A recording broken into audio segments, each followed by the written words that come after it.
chers téléspectateurs, pour ce deuxième numéro Cœur de l'âme, je vous emmène dans les usines d'huile de palme à Congo et Mouila pour entrevoir le processus de transformation du fruit de palmier à huile.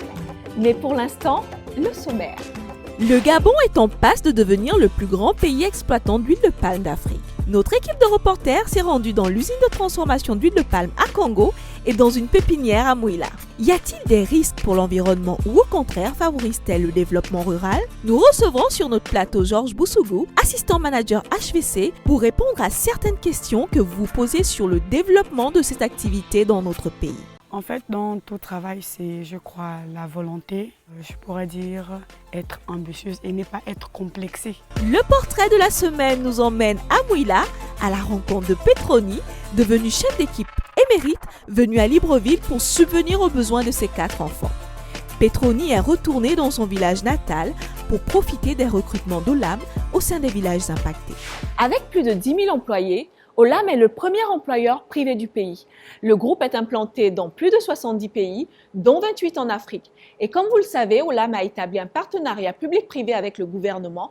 Devenir le premier producteur d'huile de palme en Afrique est l'un de leurs objectifs majeurs. Nos reporters se sont rendus sur le site d'Awala Congo, où se trouve la première usine de transformation d'huile de palme. C'est notre rubrique découverte, regardez. Nous sommes dans l'estuaire sur le site d'Awala Congo où se trouve la première usine de transformation d'huile de palme. Du Libéria au Gabon, en passant par le Nigeria, la plante tropicale pousse de manière naturelle sur l'ensemble du golfe de Guinée. La composition de ce fruit demeure complexe et nécessite les précisions d'un expert. C'est un oléagineux. Le fruit, sur le plan de sa composition, il y a c'est ce qu'on appelle les picarpes, la partie extérieure du fruit. Maintenant, à l'intérieur, donc au niveau de la drupe ovoïde, au niveau de la chair elle-même, on a ce qu'on appelle le mésocarpe. Maintenant, au niveau de la coque, vous avez ce qu'on appelle l'endocarpe. Et à l'intérieur, vous avez la membre. Une fois traitée, l'huile peut être utilisée sur plusieurs formes. On peut, grâce à ces dérivés, fabriquer par exemple des produits cosmétiques. Le tourteau peut servir à l'alimentation végétale. C'est une plante qui est suffisamment demandée dans tout le monde entier. En l'occurrence, on parle aujourd'hui du biocarburant. C'est demandé à travers le monde entier. Cela fait plus de 25 ans que le Gabon cultive l'anoix de palme. À l'époque, l'entreprise nationale Agro-Gabon s'occupait de son exploitation avant d'être rachetée par une société belge. Entre 300 à 400 personnes travaillaient dans le secteur. Aujourd'hui, avec Olam, ce nombre est multiplié par 15. Olam met un point d'honneur à respecter les populations vivant près des sites. Nous avons négocié avec les populations pour que ce projet ne paraisse pas comme un investisseur qui serait venu d'ailleurs, qui a investi son argent et qui se fiche pas mal de ce qui se fait sur le plan local. Non, bien au contraire, Olam s'est investi sur tous les plans, a contacté les populations impactées par le projet et ça a eu des rebondants, les gens ont été d'accord. Des producteurs, fabricants, distributeurs, banques et même ONG se sont réunis pour labelliser l'huile de palme sous le nom RSPO. Ce sigle garantit une huile de palme durable ayant le souci d'atténuer le changement climatique.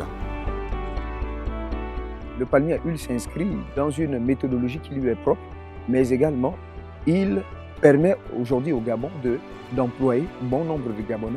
Et je pense que c'est un atout majeur, comme peuvent l'être encore bien d'autres. Et du fait qu'il soit également quelque chose de périn, je pense que, à mon avis, beaucoup de générations, comme on s'inscrit aujourd'hui dans ce qu'on appelle la durabilité. Donc beaucoup de Gabonais, à part nous aujourd'hui qui travaillons dans le palmier à huile, mais beaucoup de Gabonais de générations à venir pourront profiter aisément aussi de ce palmier à huile. Constantin Zouengema semble optimiste et espère que son rêve devienne réalité. L'avenir nous le dira si l'agriculture, l'or vert, apporte plus d'argent que l'or noir. Au Gabon, on parle de 60 tonnes d'huile de palme produite chaque heure. De la récolte à la transformation, l'usine d'Awala Congo et celle de Mouila nous ont ouvert les portes d'un business très réglementé. Nous retrouvons de suite Waris, notre envoyé spécial qui s'est rendu sur place afin de nous présenter les différents corps de métier au sein d'une usine d'huile de palme. Bonjour Waris. Salut Nelly. Bonjour à tous. Comme vous le constatez, j'ai un casque de sécurité et juste derrière moi se trouve la nouvelle usine de transformation à huile de la société Olam Gabon, comme tu l'as si bien dit, située à une quarantaine de kilomètres de la ville de Mouila. Avec vous, nous allons aller à la rencontre des responsables du site pour en savoir plus sur l'avancée des travaux sur ce site. Tout de suite, je mets mon casque de sécurité et je vous y invite. On y va.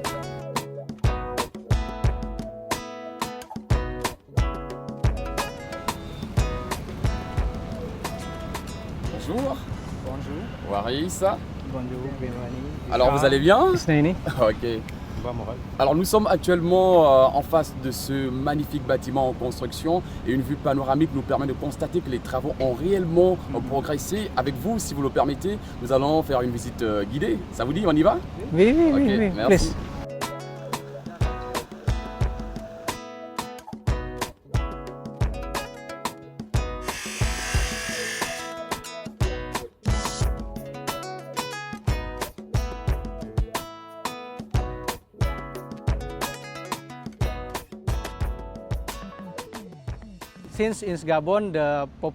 Si au Gabon, le processus de création d'huile de palme ne s'effectue pas dans les mêmes conditions qu'en Indonésie ou en Malaisie. En effet, ici, on essaie de transférer la technologie ainsi que les connaissances afin d'utiliser au mieux le savoir-faire et les ressources.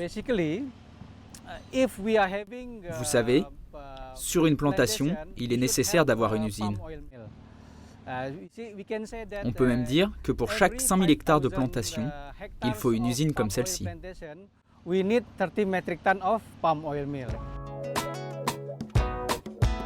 Cette construction permet à 120 ouvriers de travailler. À terme, l'usine de Mouila va permettre la création de 100 emplois.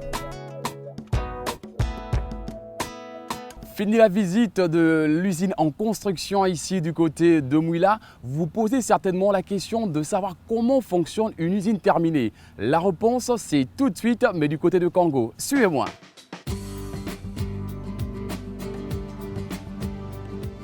Comme promis, nous sommes du côté de l'usine de palme d'Awala, située à une quarantaine de kilomètres de Congo, pour vous permettre de voir à quoi va ressembler une fois finie l'usine en construction du côté de Mouila, mais également vous permettre d'avoir toutes les informations nécessaires sur le fonctionnement d'une usine à huile. Monsieur Sima, responsable HSE adjoint, nous attend pour nous servir de guide, mais avant, sécurité oblige.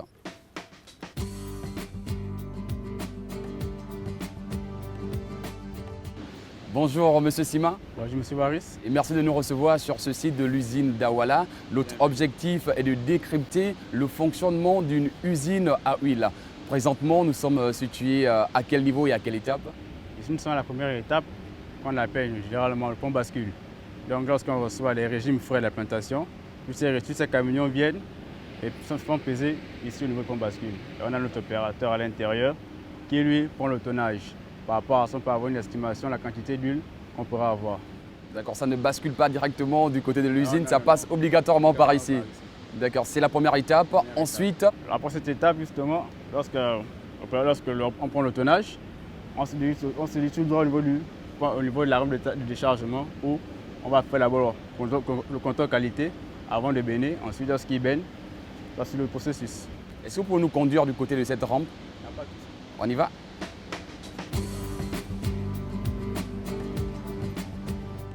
L'huile de palme brute est obtenue selon un processus complexe mais bien rodé que nous allons résumer pour vous. Après l'étape de la récolte dans les plantations, les régimes sont acheminés vers l'usine. La première étape dans le processus de production est la stérilisation. Il s'agit d'une cuisson à la vapeur des régimes dans des stérilisateurs. Les fruits sont par la suite séparés de la rafle du régime. Les fibres et tout ce qui reste sont utilisés pour la fertilisation des plantations. Le fruit, quant à lui, est passé dans des malaxeurs pour être relu sous forme de pâte fibreuse appelée malaxage. Un mélange homogène de fibres, de pulpe et de noix est obtenu. La noix est utilisée pour la fabrication de l'énergie à l'usage de l'usine et des habitations aux alentours. L'extraction de l'huile de fruits est assurée au moyen de presse continue. Le jus obtenu par le pressage appelé jus brut va passer par un processus de chauffage et de décantation. Cette dernière étape, appelée clarification, permet d'obtenir de l'huile de palme brute conforme aux normes commerciales. L'huile est enfin stockée dans des cuves en attendant son départ pour la raffinerie. Monsieur Waris, on arrive au terme de notre visite. Donc, on a vu tout ce qui concerne l'huile, du début du produit, de la réception des fruits, jusqu'à la consommation. Et ici, on a les produits finaux. Donc, on a l'huile d'amande et l'huile de palme brute. Donc, on a 3 réservoirs. 2 qui ont une capacité de 2000 tonnes chacune, qui est réservé rien que pour l'huile de palme brute, et un réservoir qui a une capacité de 500 tonnes, qui est pour l'huile d'amande. D'accord. Alors, je vous remercie, Monsieur Sima, de nous avoir servi de guide pour nous permettre de voir à quoi ressemble le fonctionnement même d'une usine à huile.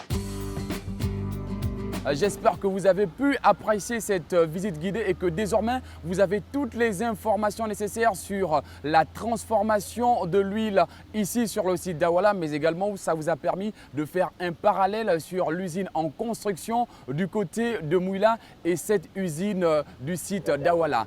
Ainsi s'achève notre sujet et à la prochaine, Nelly. Merci Waris. Sur notre plateau, nous recevons Monsieur Georges Boussoubou, assistant manager HVC qui nous vient du site d'Awala Congo. Bonjour Monsieur Boussoubou. Bonjour Nelly. Merci pour votre présence sur le plateau. C'est moi qui vous remercie. Alors avant de commencer, j'aimerais bien savoir ce que veut dire HVC. Vous êtes assistant manager HVC. Qu'est-ce que cela veut dire? Alors les HVC, ce sont des sites ou des espèces qui ont été identifiées lors d'une étude et qui ont été identifiées pour leur valeur écologique, sociale ou culturelle et qu'il faut absolument préserver dans nos plantations. D'accord, donc vous êtes environnementaliste quelque Ouais. part, c'est ça? C'est ça. Très bien. Alors, dans nos investigations, nous avons bien compris que la structure qui a la gestion des sites de palmiers à huile est Olam Palm Gabon. Alors, moi, j'aimerais savoir, et je pense nos téléspectateurs aussi, combien est investi dans ce secteur d'activité? Alors pour Olam Palm Gabon, le projet investit 750 millions de dollars, ce qui nous fait un peu plus de 416 milliards de nos francs CFA, et ce pour mettre en place nos plantations d'Awala et Mouila. Donc le projet, l'investissement total est de 750 millions de dollars. C'est justement apporter un peu plus de possibilités en termes de subsistance au Gabon. D'accord. Aujourd'hui, vous êtes devenue la plus grande entreprise certifiée durable en Afrique, quand on sait que seuls 17% des plantations de palmiers à huile sont certifiées durables dans le monde. Alors, pourriez-vous nous dire ce qu'on entend par une certification durable dans le cadre de vos activités? D'accord. Alors, la certification ici, c'est le processus qui nous permet d'atteindre la norme de durabilité. D'accord ? Et lorsqu'on soulève ici le concept de durabilité, c'est essentiellement 3 grandes choses. Oui. Le respect de l'environnement, le profit social et la viabilité économique. Donc, la certification, c'est l'outil qui nous permet d'atteindre ces 3 différents objectifs. Quand on entend par une huile de palme durable? Une huile de palme qui est produite en respectant les normes environnementales, qui a un impact positif sur le plan social et qui a une viabilité sur le plan économique. Voilà ce qu'on peut entendre par une huile de palme produite de façon durable. On parle beaucoup de la certification RSPO qui permet une production responsable afin de préserver l'environnement, entre autres. Alors, quelles sont les mesures prises pour que les obligations de cette certification soient respectées au sein de l'AM? D'accord. Alors, la certification en elle-même a mis en place les canevas qui permettent de contrôler justement la norme sur le terrain. D'accord ? Parce que le certificat, lorsqu'il est délivré, il est valable pour 5 ans.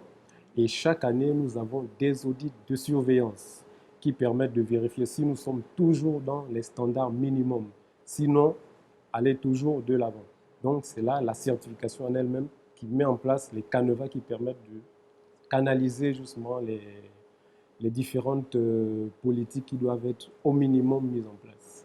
D'accord. Et pour nos téléspectateurs, c'est quoi exactement cette certification RSPO? Alors, la RSPO, on va donner d'abord la traduction, Round Table on Sustainable Palm Oil, et en français, cela se traduit par Table ronde sur l'huile de palme durable. Alors, c'est une association à but non lucratif basée à Zurich, dont le secrétariat se trouve à Kuala Lumpur. Donc, c'est justement cette structure qui est chargée de mettre en place la norme de certification qu'il faut respecter en vue d'avoir une huile de palme produite de façon durable. Nous avons vu qu'Olam produisait de l'huile de palme brute et de l'huile d'amande, c'est bien cela? C'est bien cela. Alors, quelles sont les quantités annuelles produites pour ces deux types de produits? Nous recevons d'abord les régimes frais qui viennent de la plantation et c'est sur la base du tonnage de ces régimes frais que nous pouvons extraire l'huile de palme brute et l'huile d'amande.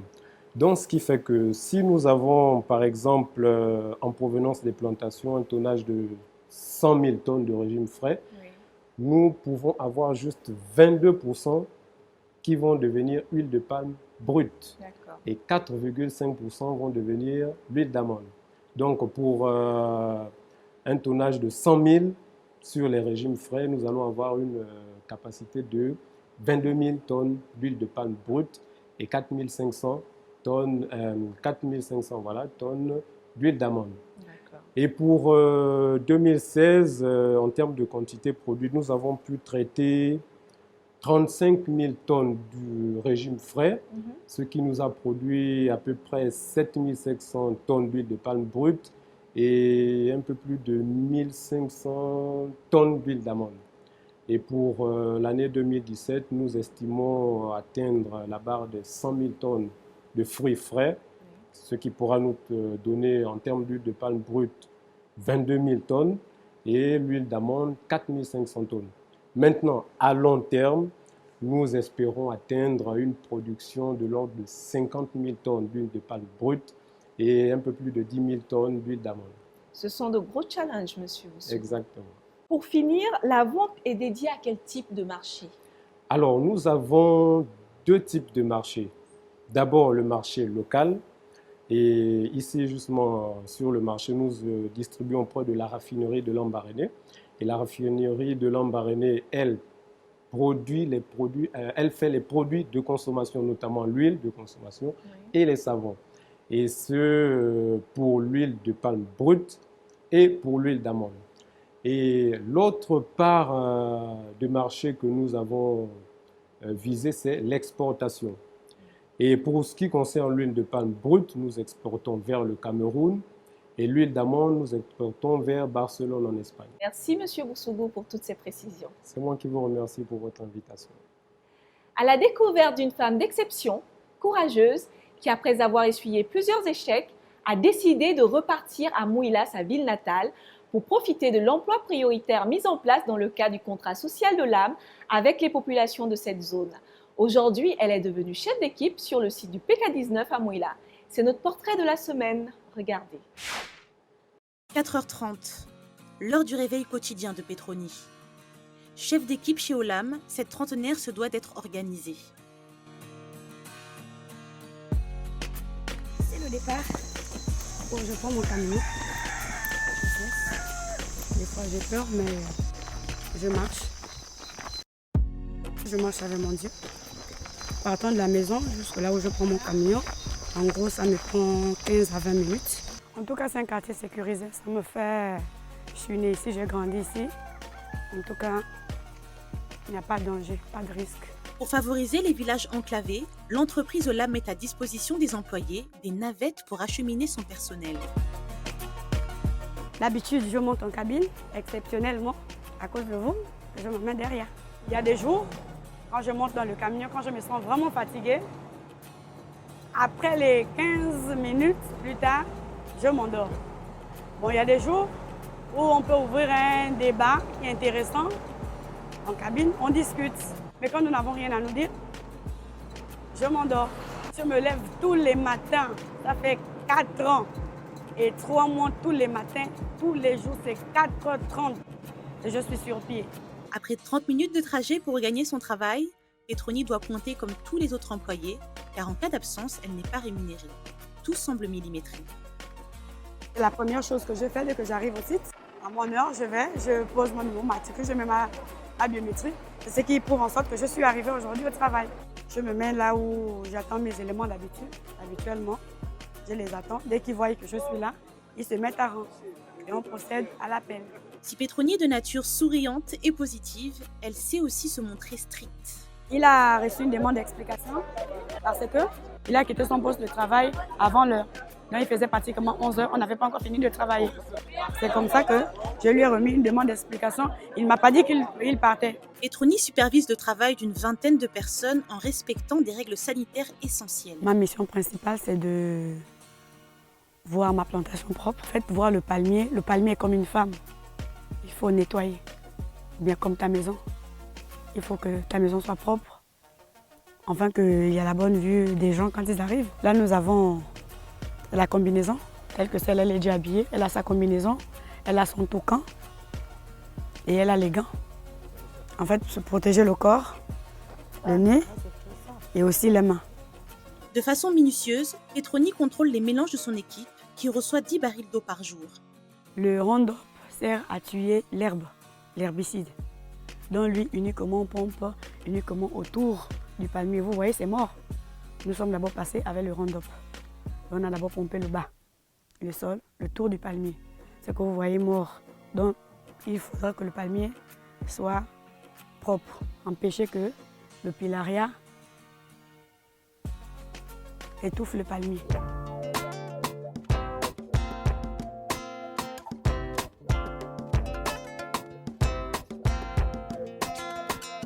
En 4 ans, Petroni est devenue une experte en agriculture, mais celle que son village surnomme le papillon rouge revient de très loin.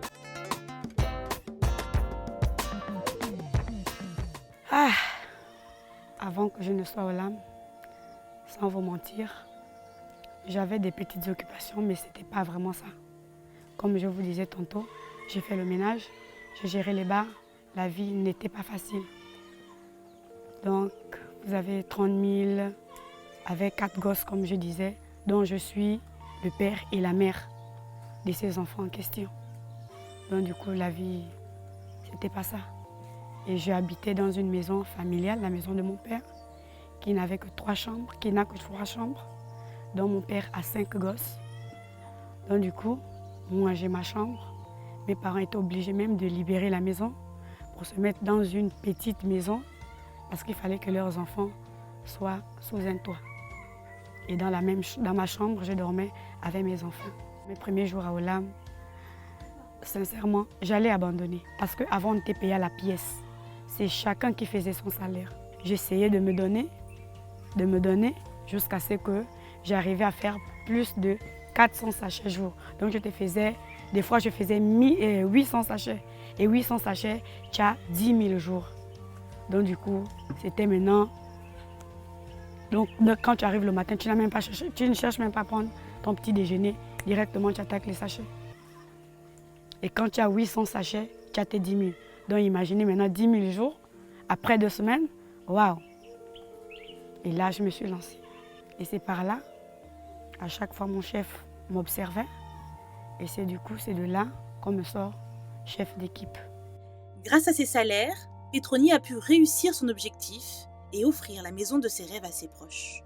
Donc dans la tête, j'ai dit, ok, puisque j'ai eu un travail, là, il faut que je m'accroche. Je dois faire ma maison. Nous, femmes de l'âme, collègues, nous nous sommes concertés. Nous avons procédé sur des tontines. Nous avons commencé avec des petites tontines de 10 000. La première chose que j'ai payée avec ma première tontine, c'était ma tôle. Je suis rentrée dans une tontine de 25 000 maintenant. Donc là, je suis encore un peu montée. La tontine de 25 000 est finie. Les années ne font que passer. J'ai augmenté à 50 000. Et que j'ai eu mes 500 000, j'ai tout donné pour les chevrons. En fait, dans tout travail, c'est, je crois, la volonté. Je pourrais dire être ambitieuse et ne pas être complexée. Tu vois, ce qui nous tue aujourd'hui, c'est le complexe. Beaucoup de jeunes filles et les jeunes hommes sont complexés. Ils veulent être derrière des bureaux, en oubliant que sous la terre, il y a beaucoup de choses. Tu peux sortir beaucoup de choses à travers le sol. Ma plus grande fierté est de voir mes parents bien logés, mes enfants, et y compris moi-même. Si je n'étais pas forte, je ne pense pas que la maison devait être comme ça. Moi, je veux d'abord me stabiliser mes enfants et mes parents. L'argent de la sueur, il faudra que je fasse quelque chose avec mon argent.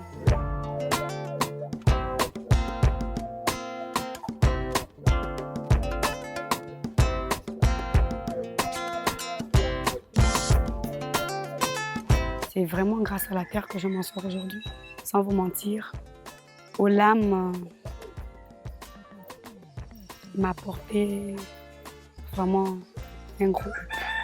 Aujourd'hui, grâce à Olam, je peux dire la terre a changé ma vie. Et ça, je le dis avec fierté. Ainsi s'achève notre deuxième numéro.